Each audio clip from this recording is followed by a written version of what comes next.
నమ్మిండు. రైతు రుణమాఫీ చెయ్యాలంటే ఔటర్ రింగ్ రోడ్డును తెగ నమ్మిండు. రైతుల పేర్ల మీద అప్పులు చేసిండు. రైతుల పేరు మీద దోపిడీ చేసిండు. రైతులకు నీళ్లు ఇస్తున్నాని కాళేశ్వరం పేరు మీద 1,00,000 కోట్ల రూపాయలు కొల్లగొట్టిండు. ఇవాళ రైతుల ముసుగులో రైతు సెంటిమెంట్ను అడ్డం పెట్టుకుని ఆనాడు భూములు అమ్ముకోవడమే కాదు, ఔటర్ రింగ్ రోడ్డును తాకట్టు పెట్టడమే కాదు, 1,00,000 కోట్ల రూపాయలు కాళేశ్వరంలో కట్టడం కూలడం జరిగింది. ఇవాళ రైతు సెంటిమెంట్ను వాళ్ళ ఆదాయ వనరుగా మార్చుకున్నారు. ఇవాళ 1,000 కోట్ల రూపాయలు సంపాదించుకున్నారు. నేను ఈ వేదిక మీద నుంచి అడగదలుచుకున్నా, తెలంగాణ రాష్ట్రం రాకంటే ముందు మీ ఆర్థిక పరిస్థితి ఏంది? ఇవాళ మోయినాబాద్ లో హరీష్ రావు ఫామ్ హౌస్ ఎట్లొచ్చింది? జన్వాడలో కేటీఆర్ కు ఫామ్ హౌస్ ఎట్లొచ్చింది? గజ్వేల్ ఎర్రవల్లిలో కేసీఆర్ కు 100 ఎకరాల ఫామ్ హౌస్లు ఎట్లొచ్చినాయి? ఇవాళ టీవీలు ఎట్లొచ్చినాయి? పేపర్లు ఎట్లొచ్చినాయి? 1,000 కోట్ల రూపాయల పెట్టుబడులు మీకెట్లొచ్చినాయి?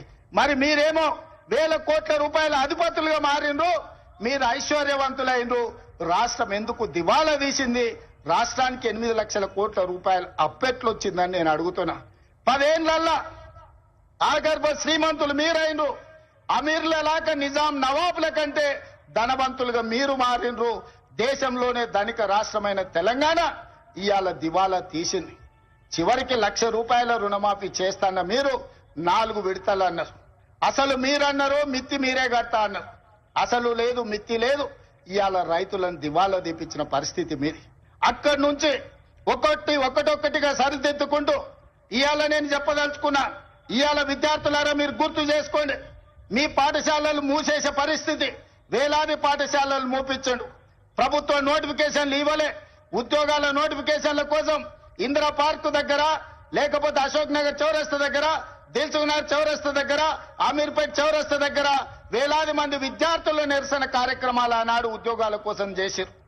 కానీ మన ప్రభుత్వం వచ్చిన తర్వాత మేము మీద నోటిఫికేషన్లు ఇస్తే ఇన్ని నోటిఫికేషన్లు ఎంబడెంబడే వద్దు, మేము చదువుకోలేకపోతున్నాం, నోటిఫికేషన్లను వాయిదా వేయండి అని ఈ దేశంలో ఏదైనా ఒక రాష్ట్రంలో ధర్నా జరిగిందంటే అది తెలంగాణ రాష్ట్రంలోనే. 10 ఏళ్లు వాళ్ళు చేయలేని పని మొదటి సంవత్సరంలోనే 60,000 ప్రభుత్వ ఉద్యోగ నియామకాలు చేపట్టి, ఒకవేళ లెక్క తప్పంటారని ఎల్బీ స్టేడియంలో ఎక్కడైతే మేము బాధ్యత చేపట్టినామో ప్రతి నిరుద్యోగ యువకుని వాళ్ళ తల్లిదండ్రులతో అక్కడికి పిలిపించి వాళ్ళకు నియామక పత్రాలు అందించి తలలు లెక్క పెట్టి 60,000 మంది నిరుద్యోగ యువకులకు ఈ దేశంలో ఒక్క సంవత్సరంలో ఉద్యోగాలు ఇచ్చిన ప్రభుత్వం ప్రజా ప్రభుత్వం, మన ప్రభుత్వం.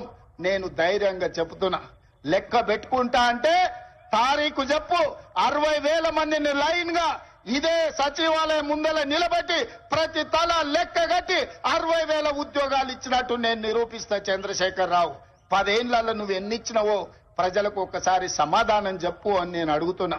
అదేవిధంగా ఇవాళ రైతులకు సంబంధించి రైతు రుణమాఫీ కావచ్చు, రైతు భరోసా కావచ్చు, రైతు గిట్టుబాటు ధర కావచ్చు, రైతులకు 500 రూపాయల బోనస్ కావచ్చు, రైతులకు ఉచిత కరెంటు కావచ్చు, రైతులకు స్ప్రింక్లర్స్ కావచ్చు, రైతులకు డ్రిప్ కావచ్చు, గిరిజన రైతాంగానికి సోలార్ గిరి వికాసంలో సోలార్ పంపు సెట్లు కావచ్చు. దేని మీద నువ్వు చర్చ చేస్తావు?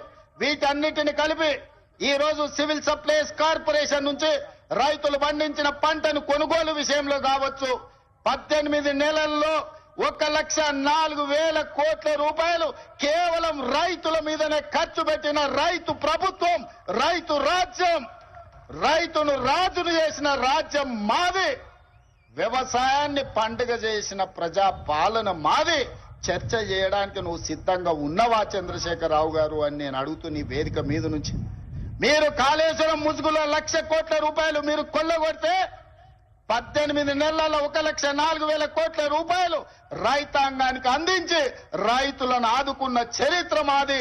వ్యవసాయం అంటే 10 మందికి సాయం, రైతును రాజును చేయాలి, వ్యవసాయాన్ని పండుగ చేయాలన్న ఒక ఉక్కు సంకల్పంతో ఎన్ని కష్టాలు వచ్చినా, ఎంతమంది తిట్టినా తిట్లన్నిటిని ఓర్చుకొని ఇవాళ ఈ ప్రజా ప్రభుత్వాన్ని ముందుకు తీసుకెళ్తున్న మిత్రులారా, ఇవాళ మహిళల విషయంలో మీరు చూడండి.